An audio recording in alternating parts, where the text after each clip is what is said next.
Shalom, salam sejahtera bagi kita semua. Selamat datang kembali di program kita. Hari ini kita akan coba menyelami sesuatu yang sangat mendasar, ya. Sesuatu yang membentuk jiwa sebuah bangsa, yaitu bahasa. Betul, ini bukan cuma soal kata-kata, tapi tentang identitas. Tepat. Dan sumber pembahasan kita kali ini adalah dokumen yang sangat fundamental. Bab 13 pasal 16 dari Konstitusi Pemerintah Sementara West Papua. Banyak bangsa kan seringkali dihadapkan pada pertanyaan sulit ya. Bagaimana menyatukan ratusan suku, ratusan bahasa menjadi satu identitas tanpa mematikan keragaman itu sendiri?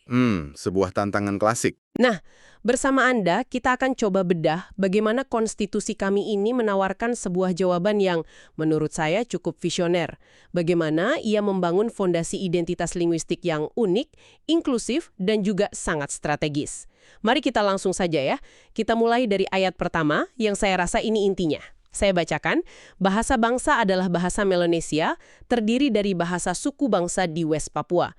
Kalimat ini kelihatannya sederhana tapi maknanya dalam sekali kan? Sangat dalam. Biasanya, sebuah negara akan pilih satu bahasa, mungkin bahasa suku mayoritas, sebagai bahasa nasional. Tapi di sini, yang dipilih itu sebuah konsep kolektif, bahasa Melanesia. Ini apa sebenarnya? Bahasa baru atau sebuah filosofi? Nah, itu pertanyaan yang sangat tepat, karena disitulah letak keunikannya. Gini, bahasa Melanesia itu bukan sebuah bahasa tunggal yang nanti akan diajarkan di sekolah. Anda tidak akan menemukan kamus bahasa Melanesia, begitu.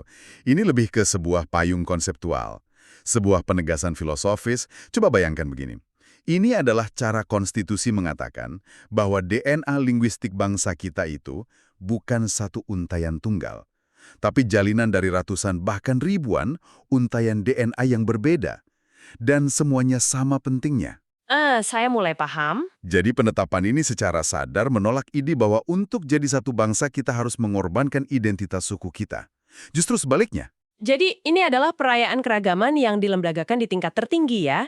Alih-alih memilih satu di atas yang lain, kita justru mengangkat semua bahasa asli kita secara bersamaan, sebagai satu kesatuan jiwa bangsa. Tepat sekali. Ini adalah sebuah langkah, bisa dibilang, dekolonisasi pikiran. Banyak negara pasca kolonial kan mengadopsi model negara bangsa Eropa yang monolitik.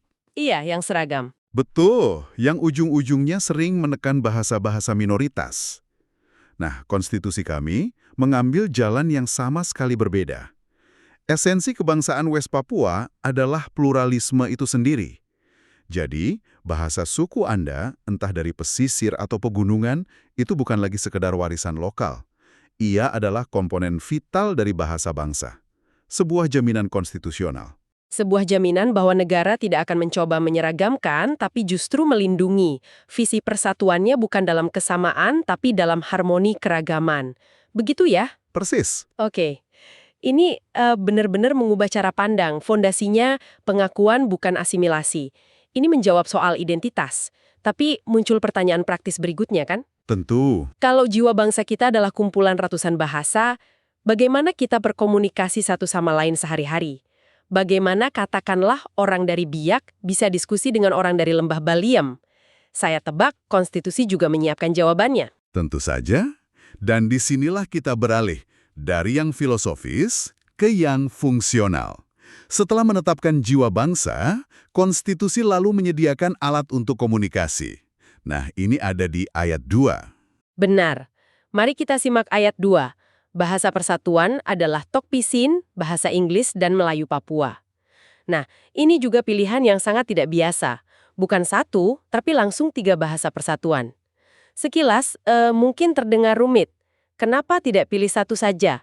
Apa ini tidak berisiko misalnya menciptakan persaingan? Itu kekhawatiran yang wajar ya, kalau kita melihat dari kacamata konvensional. Tapi kerangka dalam konstitusi ini tidak melihatnya sebagai kompetisi. Ini lebih seperti sebuah peralatan atau toolkit yang dirancang untuk fungsi yang berbeda-beda. Jadi, bukan 3 pilihan yang bersaing untuk satu pekerjaan, tapi 3 alat khusus untuk 3 arena vital. 3 alat untuk 3 arena. Arena apa saja itu? Arena regional, arena global, dan arena internal. Masing-masing mengisi peran yang tidak bisa diisi oleh yang lain, menciptakan sebuah rancangan yang sangat kokoh dan seimbang. Oke, sebuah peralatan dengan 3 fungsi. Mari kita bedah satu persatu. Kita mulai dari Tokpisin. Mungkin bagi sebagian pendengar kita nama ini agak asing ya. Kenapa Tokpisin? Pemilihan Tokpisin ini sebuah pernyataan geopolitik dan budaya yang sangat kuat. Tokpisin itu kan bahasa Kreol berbasis Inggris yang jadi linggo franca utama di kawasan Melanesia. Terutama di Papua Nugini ya. Benar sekali, di negara tetangga kita. Menetapkannya sebagai bahasa persatuan itu seperti membangun jembatan. Ini pesan solidaritas yang jelas. West Papua adalah bagian tak terpisahkan dari keluarga besar bangsa-bangsa Melanesia. Ini bukan hanya soal bisa bicara dengan saudara kita di seberang perbatasan, tapi memperkuat konektivitas budaya, ekonomi, politik. Jadi, Tokpisin ini bahasa persaudaraan regional kita. Oke, jadi Tokpisin itu pintu kita untuk terhubung dengan keluarga serumpun Melanesia. Sangat strategis. Lalu yang kedua, bahasa Inggris. Perannya mungkin lebih jelas ya, tapi bagaimana posisinya dalam kerangka ini? Nah, jika Tokpisin tadi adalah pintu menuju keluarga regional, maka bahasa Inggris adalah jendela kita menuju dunia. Jendela dunia? Iya, di era sekarang, kita tidak bisa mengabaikan perannya sebagai bahasa global untuk diplomasi, ilmu pengetahuan, teknologi, perdagangan, internet. Semuanya. Dengan menetapkan bahasa Inggris, konstitusi kami memastikan West Papua tidak akan menjadi bangsa yang terisolasi. Ini komitmen untuk berpartisipasi setara di panggung internasional. Supaya anak-anak kita bisa belajar di mana saja, pengusaha kita bisa bersaing. Tepat. Dan diplomat kita bisa bersuara di forum-forum dunia. Bahasa Inggris itu alat untuk akses dan partisipasi global. Pintu regional dan jendela global. Sangat jelas. Sekarang kita sampai pada alat ketiga, yang bagi saya paling menarik. Melayu Papua. Ini kan secara spesifik disebut Melayu Papua, bukan bahasa Melayu atau bahasa Indonesia. Apa yang membedakannya, dan kenapa varian lokal ini begitu penting sampai diangkat ke tingkat konstitusional? Nah, ini poin yang menunjukkan betapa dalamnya pemahaman penyusun konstitusi terhadap realitas sosial di tanah Papua. Melayu Papua adalah pengakuan terhadap bahasa yang tumbuh secara organik dari dalam masyarakat kita sendiri. Selama berabad-abad kan, berbagai bentuk bahasa Melayu memang sudah jadi bahasa kontak di pelabuhan, di pusat perdagangan, tapi bahasa itu tidak diadopsi mentah-mentah. Ia berinteraksi. Betul.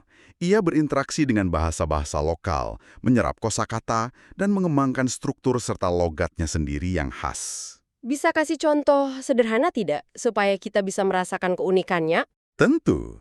Misalnya, dalam Melayu Papua, penggunaan kata ganti seperti sa untuk saya atau ko untuk kamu itu sangat umum. Atau mungkin urutan katanya lebih dipengaruhi bahasa suku setempat. Atau ada kata-kata untuk jenis umbi-umbian lokal yang tidak akan Anda temukan dalam kamus bahasa Indonesia baku. Itu bahasa yang hidup, yang sudah berakulturasi dan menjadi milik kita. Jadi ini semacam validasi ya? Validasi yang sangat kuat. Konstitusi seolah-olah mengatakan kepada rakyat, bahasa yang kalian pakai di pasar, di perahu, bahasa yang menjadi perekat komunikasi sehari-hari kita, itu sah, itu berharga, dan diakui sebagai pilar bangsa. Jadi kalau saya coba rangkum arsitekturnya, kita punya bahasa Melanesia sebagai jiwa kolektif. Lalu untuk berinteraksi, ada 3 alat. Tokpisin untuk menyambung rasa dengan keluarga Melanesia, bahasa Inggris untuk bicara dengan dunia, dan Melayu Papua untuk berkomunikasi secara otentik di antara kita sendiri. Tepat sekali. Sebuah rancangan yang sangat komprehensif. Ini benar-benar sistem yang dirancang untuk navigasi identitas dan komunikasi di abad ke-21.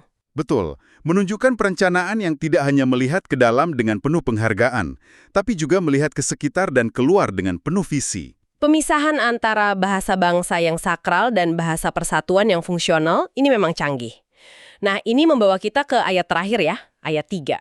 Bunyinya, hal-hal lain menyangkut bahasa diatur lebih lanjut dalam undang-undang.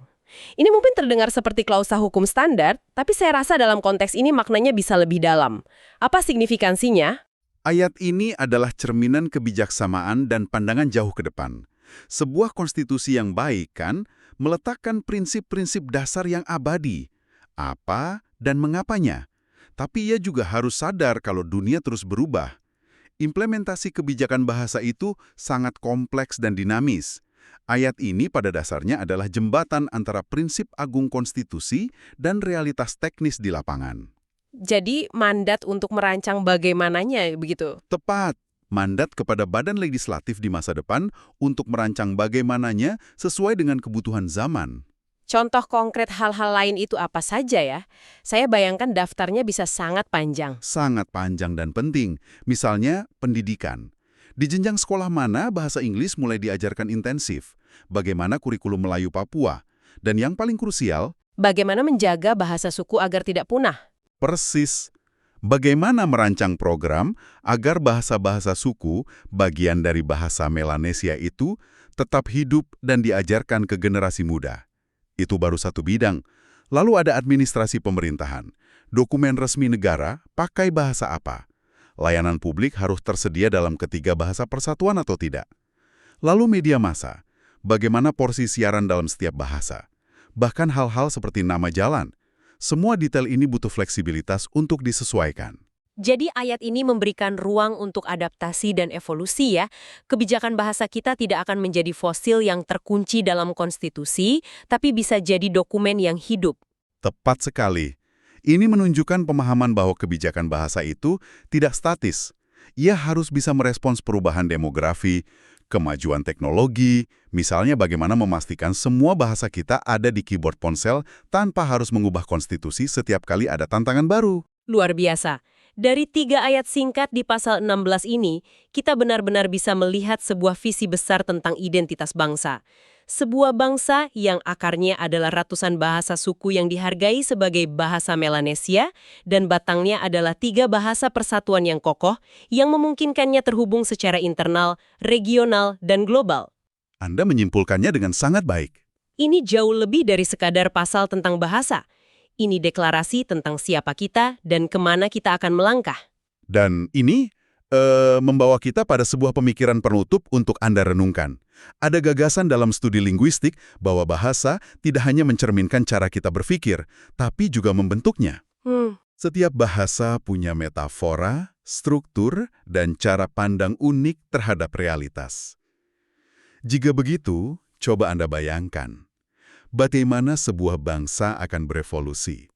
Bagaimana kreativitas dan cara pemecahan masalahnya akan berkembang? Ketika landasan konstitusionalnya secara sadar memelihara ratusan cara berpikir yang berbeda melalui bahasa-bahasa sukunya, sambil pada saat yang sama menyediakan alat bersama yang canggih untuk berkomunikasi. Visi linguistik dalam konstitusi ini bukan sekedar tentang aturan. Ini tentang bagaimana sebuah masyarakat secara sadar merancang masa depan kesadarannya yang kolektif dan plural. Tuhan memberkati West Papua. Papua Merdeka!